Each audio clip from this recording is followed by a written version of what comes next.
आज हम शुरू करते हैं प्रश्नावली 1.3। प्रश्नावली 1.3 के अंतर्गत क्या है, पहला जो प्रश्न है इसमें वो है, प्रश्न है सिद्ध कीजिए कि √5 एक अपरिमेय संख्या है। ठीक, अपरिमेय संख्या है और √5 अपरिमेय संख्या है और इसको प्रूफ करना है कि कैसे है अपरिमेय संख्या। तो हल हम लिख रहे हैं, जरा देखिए इसका जो हल है उसको हमने लिखा, कल्पना कीजिए √5 अपरिमेय न होकर परिमेय संख्या है, न होकर परिमेय संख्या है।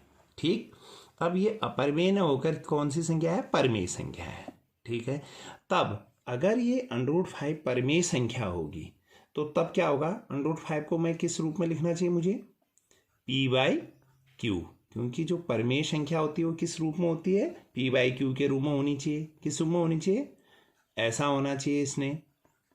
ठीक, और जहां q क्या नहीं होना चाहिए, 0 के बराबर नहीं होना चाहिए, और p और q क्या है, पूर्ण संख्याएं हैं। ठीक, ये हैं। अब जरा ध्यान देंगे,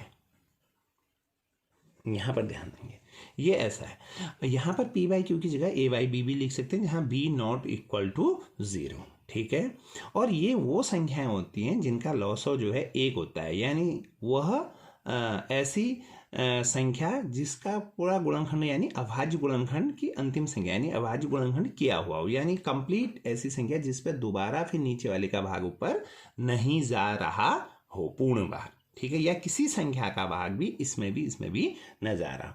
तो हम शुरू करते हैं, यहाँ पर जरा ध्यान देंगे। जैसे हमने लिखा, माना p और q में एक के अतिरिक्त कोई अभाज्य गुणनखंड, कोई अभाज्य, समझ रहे हैं ना, अभाज्य गुणनखंड, अभाज्य गुणनखंड सार्वनिष्ठ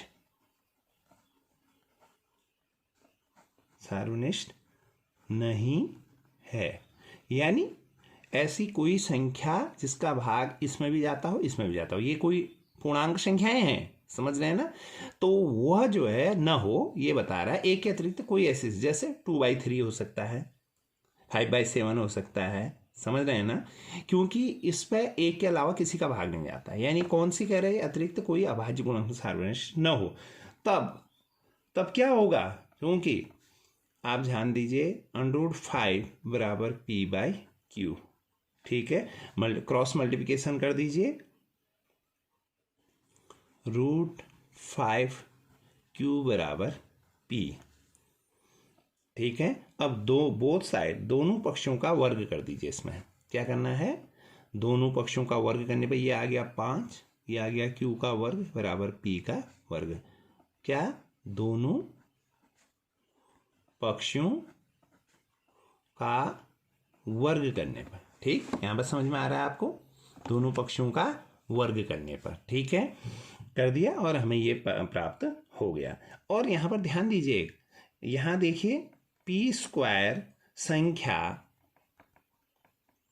किससे विभाज्य है, 5 से विभाज्य है, बिल्कुल है। जरा ध्यान देख रहे होंगे आप, ये 5 इधर जाएंगे तो p²/5, और ये यहाँ 5 मल्टीपल है, डेफिनेटली इससे विभाज्य होगा। और p, इसका मतलब p² संख्या 5 से विभाज्य है, तो p भी, p संख्या भी 5 से विभाज्य होगी, बिल्कुल। ठीक है, ध्यान रखेंगे, हम क्यों लिख रहे हैं इसका, अभी क्यों कर रहे हैं हम इसको, इस प्रोसेस को अभी समझेंगे इसके बाद। अब ध्यान दीजिए यहाँ पर, अब p 5 से विभाज्य है। अब एक हम नया इंटीजर और लेके ले रहे हैं, p अगर 5 से विभाज्य है, सपोज, क्योंकि p 5 से विभाज्य है, p किससे विभाज्य है? 5 से विभाज्य है, तब माना कि तब हम यहां पर देख रहे हैं कि तब माना कि, फिर हम ले रहे हैं माना p बराबर 5r। अब r क्या है? r भी कोई पॉजिटिव इंटीजर है, यानी धन पूर्णांक संख्या है कोई भी। कौन? r। ठीक है, अब इस पे भी दोनों साइड का वर्ग करने पर p वर्ग बराबर क्या हो गया? ये 25 r का वर्ग, दोनों पक्षों का वर्ग। ठीक, आर की जगह आप कुछ भी ले सकते हैं, कोई भी एक इंटीजर है, कोई एक संख्या है, ठीक है, धनात्मक पूर्णांक संख्या है कोई भी। ठीक है, अगर p 5 से विभाज्य है तब माना, अगर है तो ये कंडीशन आएगी p बराबर 5r, p दोनों तरफ का वर्ग करने पर ये स्थिति आई है। ठीक है, अब इस यहां पर ये स्थिति आई और हमें ज्ञात है पहले से, हमें पता है पहले से, ज्ञात है। क्या ज्ञात है? एक चीज हमने निकाली थी कि p स्क्वायर बराबर 5q स्क्वायर, 5q का वर्ग, पहले से यहां देखिए इससे निकाल रखा है ना, p स्क्वायर बराबर, आगे पीछे लिख लीजिए कोई फर्क नहीं पड़ता है। तो p स्क्वायर बराबर 5q स्क्वायर। ठीक है, तो यहां पर जब हम इसको देख रहे हैं तो p स्क्वायर दोनों की क्या है? आपस में बस समान है, तो मैं इसे ऐसा लिख सकता हूं। अतः मैं इसे लिख सकता हूं ऐसा, जरा देखिए, 5q का वर्ग बराबर 25r का वर्ग, बायां पक्ष से बराबर है तो दाएं पक्ष भी आपस में क्या होंगे? बराबर होंगे। ठीक है, अगर ये कंडीशन है तो यहां पर देखिए q का वर्ग बराबर 5 से 25 से डिवाइड कर लीजिए, कितना आ गया? 25/5 r का वर्ग। q का वर्ग बराबर, जरा देखिए, बराबर 5 r का वर्ग। ठीक है, ये हमें यहां पर प्राप्त हुआ है। तब q स्क्वायर क्या होगा? q का वर्ग किससे विभाज्य होगा? 5 से विभाज्य होगा, तो q भी 5 से विभाज्य होगा। समझ रहे हैं ना? अगर q स्क्वायर 5 से विभाज्य इस कंडीशन में, क्योंकि यहाँ मल्टीपल है, डेफिनेटली ये भी इससे विभाज्य होगा, तो q भी 5 से विभाज्य होगा। तब क्या हो रहा है, जरा ध्यान दीजिए, तब इससे अगले स्थिति पे क्या आएगा? अगर 5 q और p का, 5 q और p का सार्वनिष्ठ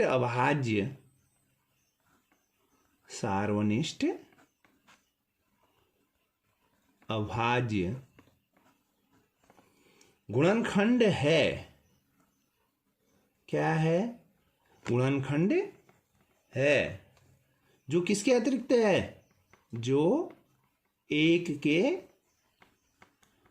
अतिरिक्त है, यानी 5 से उसमें भी भाग जा रहा है, p में भी और q में भी भाग जा रहा है, यानी कोई एक ऐसी संख्या है।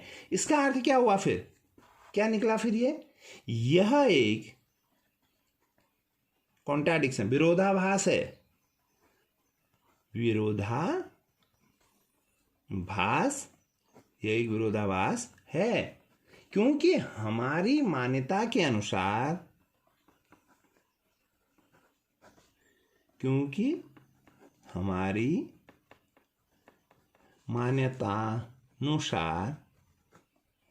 क्या होना चाहिए? p और q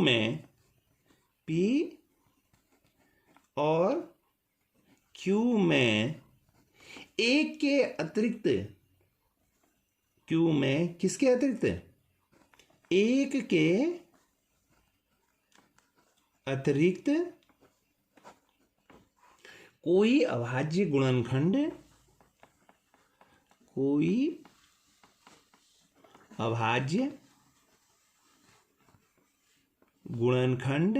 समझ रहे हैं ना आप? एक यहाँ 5 आ रहा है, जबकि हम ये होना ही चाहिए कि P बाई क्यू वह है, वह संख्या है, वह